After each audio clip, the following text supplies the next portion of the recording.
Halo teman-teman semua, kembali lagi bersama saya Michael di acara Ngobrol bareng Michael. Di sini kita akan membahas berbagai hal-hal menarik, mulai dari di dunia sekolah, dunia musik, dan berbagai hal-hal lainnya. Pada episode kali ini kita telah kedatangan seorang bintang tamu spesial. Spesial. Namanya adalah Mas Andafa. Andafa ini adalah seorang siswa SMA Negeri 3 Malang yang pada tanggal 26 Maret kemarin mendapatkan hasil biru ya di SNBP. Sekedar pengetahuan nih buat teman-teman yang belum tahu, pendaftaran SNBP sendiri telah dibuka pada bulan Februari kemarin dan itu baru diumumkan pada tanggal 26 Maret kemarin ya. Iya, dalam Maret kemarin. Nah, di sini Andafa ini diterima di ITB jurusan STK, Sekolah Teknik Elektronik Informatika, mata program komputasi. Ya. Setahu saya itu jurusan yang sangat ketat ya dari tahun ke tahun ya. Sebenarnya mulai dari keketatan di STK itu mulai dari tahun kemarin, tahun 2023.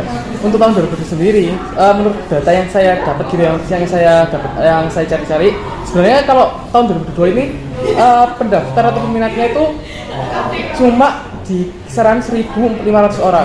Nah, sedangkan pada tahun 2023 ya, tahun berikutnya itu kayak mengalami tren kenaikan gitu. Jadi langsung melonjak ke 2.500-an orang gitu. Jadi jadi kuotanya itu sebenarnya hampir mirip dari tahun 2022 ke 2023 sekitar 100 orangan. Nah, tapi karena pendaftar di tahun 2023 ini lebih banyak, maka keketatan di tahun 2023 ini lebih ketat gitu, sekitar 4,5% gitu. Jadi dari istilahnya dari 100 anak gitu ya hanya 4 atau sampai 5 orang yang keterima. Ketat banget ya teman-teman. Dan Andafa ini kalau boleh tahu di SMA 3 sendiri mendapatkan peringkat eligible berapa? Alhamdulillah, aku sendiri itu dapat peringkat eligible 2, Michael. Oke. Jurusan MIPA. Jurusan MIPA. Keren sekali ya teman-teman. Di sini Andafa ini sudah mendapatkan peringkat eligible 2 dan kemudian lolos di ITB jurusan STK, di mana STK sendiri menurut informasi dari Andafa dan teman-teman lainnya juga itu adalah jurusan yang ketatannya sangat tinggi. Nah, boleh diceritakan dong bagaimana perasaannya tanggal 26 kemarin? Seneng atau ndredeg-ndredeg juga? Ya pasti sebagai manusia pada umumnya ya, hakikat manusia pada umumnya ya, alhamdulillah seneng lah, jelas seneng. Nah, ya juga sama ndredeg. Nah, istilahnya kan gini, di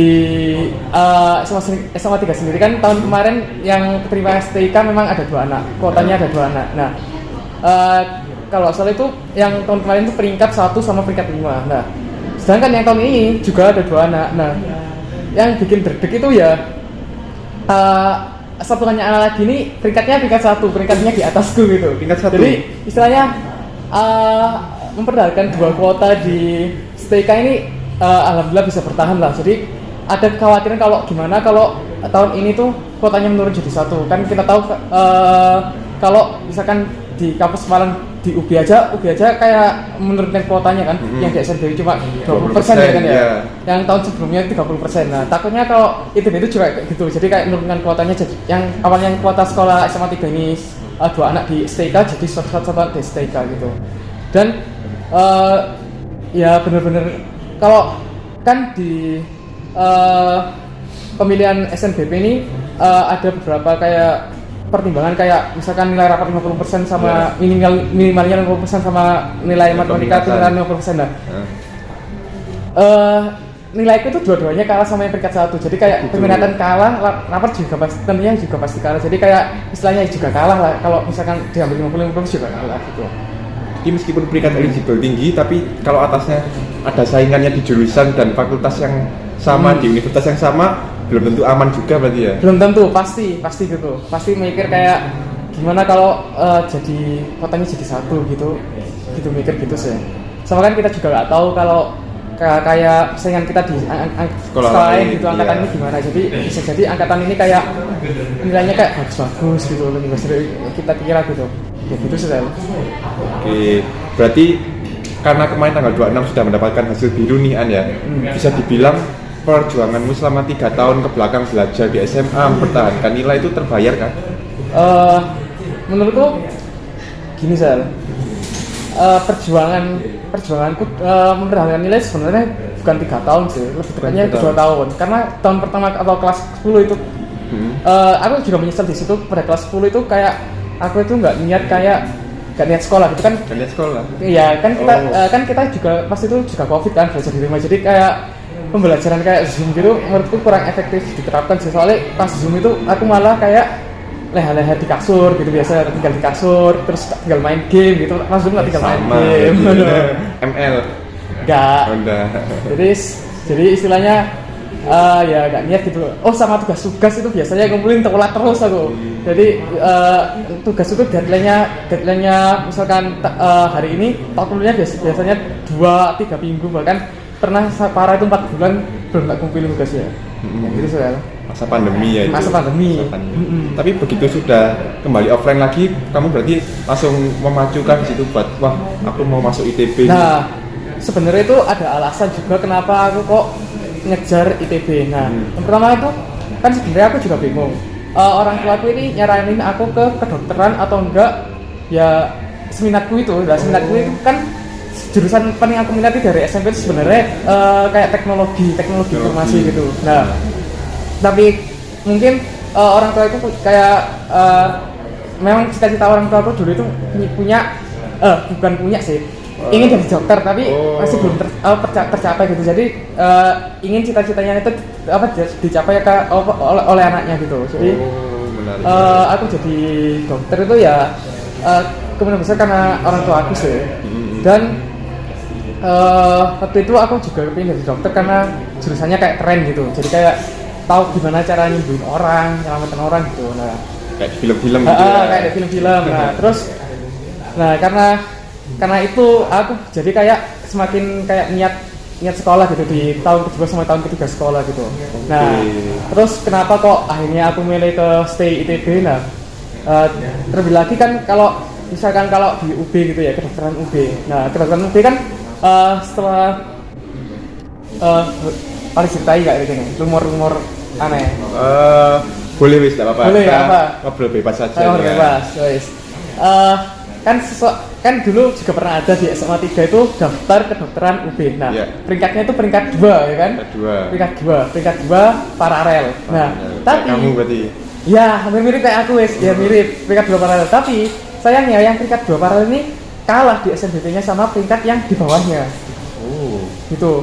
Jadi kayak istilahnya kayak gimana ya? Istilahnya kayak kurang fair, nggak adil kayak. Padahal nilainya lebih tinggi. Kenapa kok dipilih? Nah, itu menurut setelah usut punya usut, ternyata yang peringkat 2 paralel ini pendaftar dari KIP. Jadi KIP.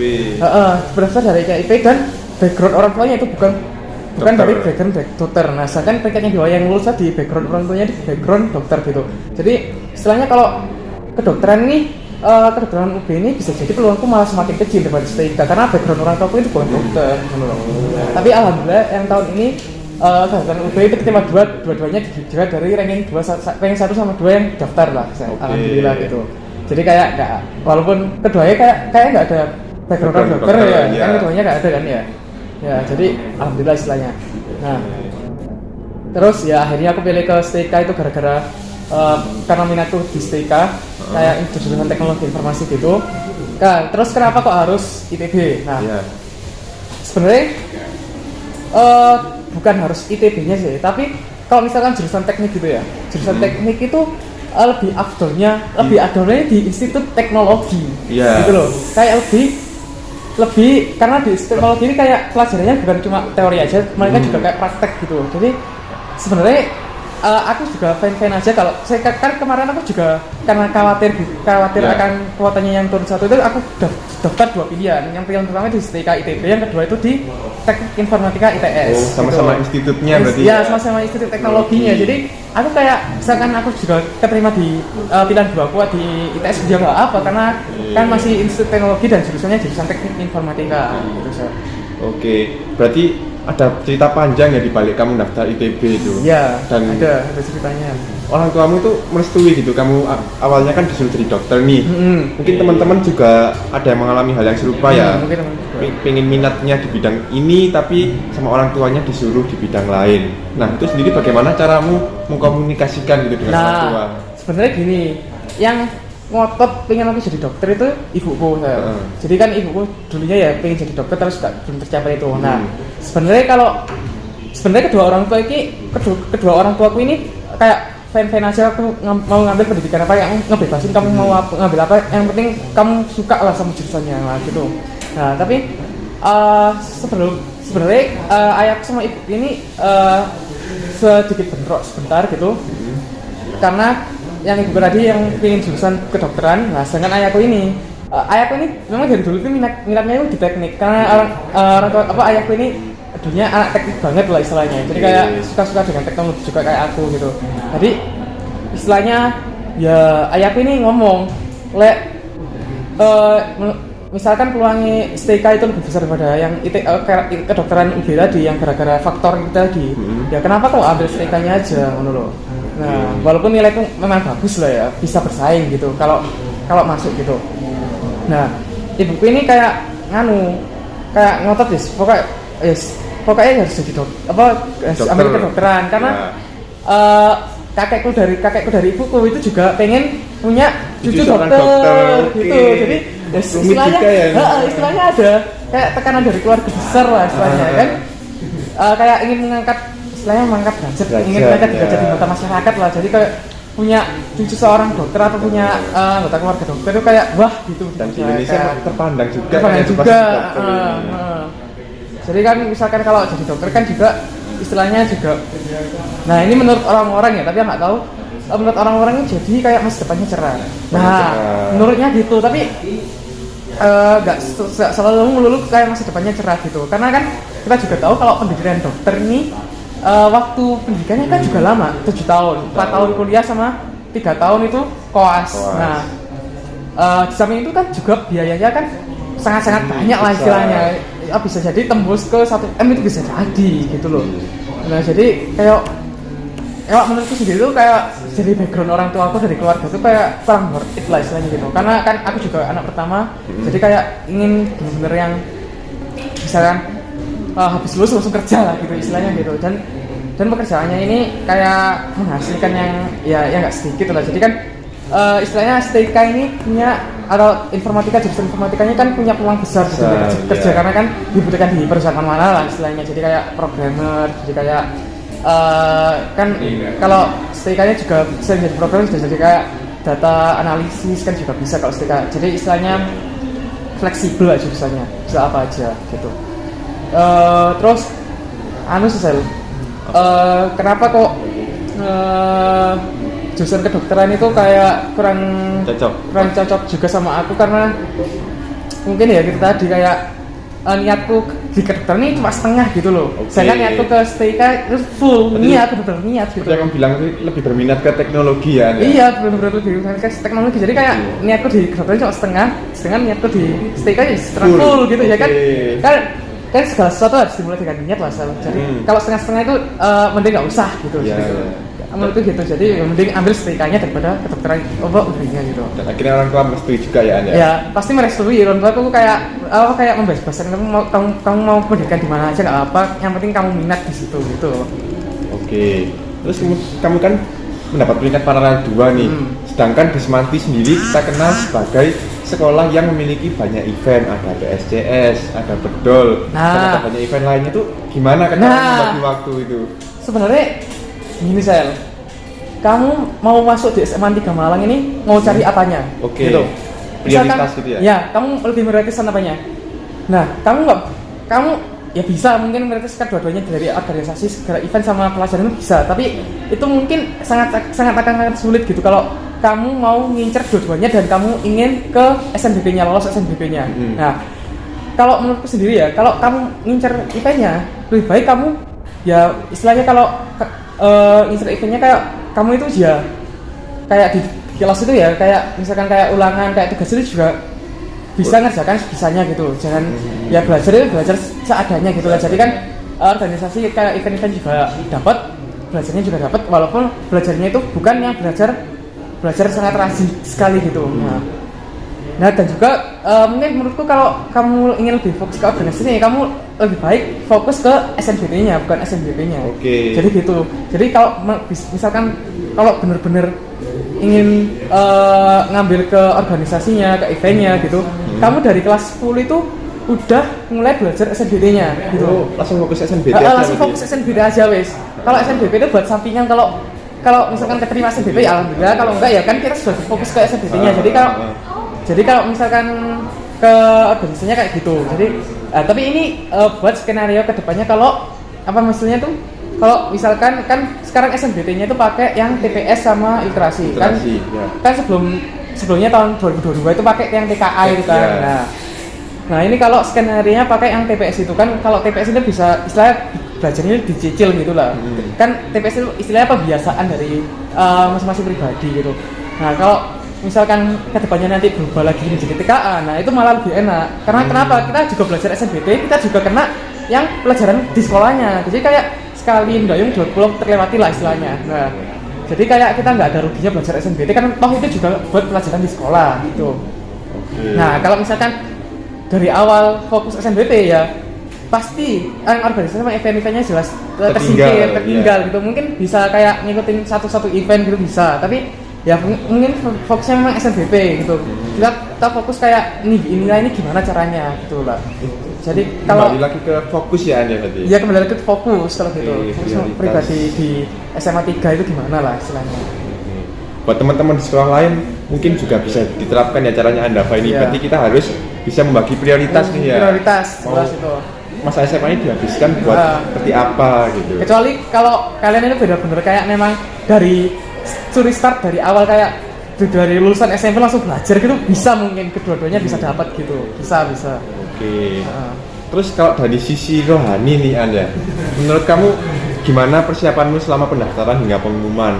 Kan rata-rata orang kalau ada maunya ini banyak berdoa tiba-tiba gitu. Kalau dari sisi rohani sih sebenarnya aku nggak terlalu kayak gitu sih saya. Nggak gitu. Kan karena aku ya juga dari awal itu juga berdoa kepada Tuhan itu kayak ya semoga aja jalan pendidikanku dilancarkan. Selalu berdoa gitu. Jadi kayak istilahnya pas waktu pendaftarannya juga doanya juga tetap kayak gitu sih. Jadi kayak misalkan mungkin aku cuma minta doanya itu cuma doa tambahan kalau misalkan memang benar-benar rezeki di SNBP ya alhamdulillah, kalau nggak rezeki ya kayak kuatkan diriku gitu biar bisa diterimanya gitu. Jadi tidak kalau ada maunya tiba-tiba banyak berdoa. Aku kayak gitu. Kan itu kayak orang munafik lah istilahnya ya, orang munafik. Terakhir nih ada pesan atau kesan buat teman-teman yang sedang melihat ini dan mungkin teman-teman yang sekarang duduk di kelas 11 tahun depan akan menghadapi SNBP dan SNBT. Nah, menurutku kalau pesan sendiri ya, yang pertama harus bisa membagi waktu dan prioritas kalian. Jadi kalau misalkan kalian fokus di suatu hal itu ya fokus aja di situ, tapi jangan lupain yang lain. Jadi yang lainnya ini ya kamu kejar, tapi bukan jangan serius ya harus serius juga, tapi kalau kamu kejar sebisanya gitu kan kalau misalkan kita organisasi gitu ya, kita dapat kayak pengalaman experience lebih dari kebijakan orang, kita kayak bisa public speaking yang bisa bagus kayak gitu kan, itu nggak bisa didapat dari kita sekedar belajar teori aja istilahnya gitu. Nah selain pembagian waktu sama prioritas, kalau misalkan kalian gini ya, kalau misalkan kalian benar-benar ingin masuk ke PTN negeri gitu ya, dan kalian itu kayak mohon maaf kayak belajarnya itu kayak kesulitan gitu, kayak belajar sendiri kesulitan, tak saranin tuh kalian tuh ikut bimbel gitu. Ikut bimbel karena gimana ya, istilahnya kalau bimbel sendiri kan mereka juga punya kayak pengajar yang profesional lah istilahnya, pengajar profesional. Terus kalau materi-materinya kan istilahnya sudah disesuaikan dengan kalau SNBT tahun ini ya, soalnya atau latihan soalnya juga materinya sesuai dengan SNBT tahun ini. Jadi kayak benar-benar sangat membantu daripada kita harus mencari materi sendiri. Kan bisa jadi kalau kita mencari materi sendiri bisa jadi tidak relevan dengan SNBT yang dikeluarkan tahun ini gitu. Selain itu kan kalau misalkan kita ikut bimbel kan biasanya ada tryout gitu. Nah, kita juga tahu kalau kayak nilai kita dibandingkan dengan siswa nasional itu kayak gini gitu loh. Nah kayak peluang jurusan kita itu untuk masuknya segini. Jadi kak kita lebih tahu peluang-peluang kalau masuk ke PTN negeri gitu. Nah untuk saran ketiga aku mungkin yang terakhir ini misal sebenarnya aku juga cukup menyesal sih ini. Jadi kan yang seperti yang terceritain tadi, kalau tahun pertama tuh kayak santai-santai gitu kayak nah menurutku dari tahun pertama, bukan dari tahun pertamanya juga sih. Jadi dari lulusan SMP. Nah, dari lulusan SMP kalau kalian ingin mengejar SNBP, ini saranku ya. Jadi menurut saya tuh kita pemilihan SNBP atau penyeleksian SNBP ini dimulai bukan dari masuk SMA-nya, tapi dimulai dari pemilihan SMA-nya. Pemilihan SMA. Nah, iya pemilihan SMA-nya kan kita tahu kalau SNBP ini selain dari nilai dan peringkat eligible, mereka ini juga memberikan indeks sekolah. Ada yang namanya indeks sekolah. Nah, jadi kalau kalian ingin masuk ke PTN-PTN top 10 gitu ya, kalian harus tahu di Kotam itu ada enggak yang pernah atau yang indeks sekolahnya itu bagus di kampus top 10 ini, yang ada istilahnya ada siswa yang terima SNBP di PTN top 10 ini. Nah, kalau ada ya masuk situ aja kalau kalian ingin benar-benar ingin masuk SNBP dan ingin masuk ke PTN top 10 itu. Nah, istilahnya gitu. Sama ya kalau SNBP itu harus benar-benar rajin mulai dari kelas 1 sih ya. Jadi kayak mulai dari 1 kalian harus mengejar nilainya gitu. Stabil ya. Harus stabil nilainya. Jangan istilahnya turun juga apa, tapi turunnya juga istilahnya sedikit lah gitu. Sudah sih saya sudah kayak saranku. Wah, banyak banget ya teman-teman saran dari Andava tadi ya. Oke, karena kita sudah selesai dengan Andava. Sebelumnya terima kasih ya An sudah mau menghadiri acara ngobrol bersama Michael ini.